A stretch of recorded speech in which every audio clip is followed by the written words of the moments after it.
আমার এই খরগোশের কানটাকে উঁচু করে সেদিন আমি চলে গিয়েছিলাম একটা শপিং করতে। আর যাওয়ার সময় দেখো আমার গরু বাচ্চা তো আমার পাই ছাড়বে না, "না মাম্মাম তোমায় যেতে দেব না।"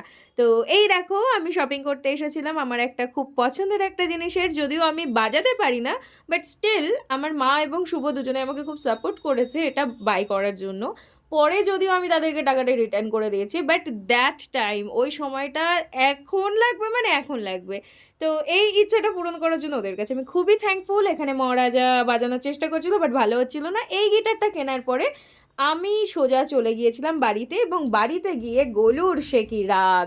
এই দেখো ওর পাপা দুপুরবেলায় মুড়ি দিয়ে শুয়ে রয়েছে, আর তাকে তো সে মানে খেয়ে ফেলে দেওয়ার মতন অবস্থা করছে, কিন্তু ওকে কোনোভাবেই খুঁজে পাচ্ছে না। তো বেচারা এত রাগে রেগে গিয়েছে, তারপরে গিয়ে দড়ি নিয়ে খেলা করছে। তো এই দেখো হালকা ফুলকা একটু গিটার বাজিয়ে তোমাদের শোনাচ্ছি।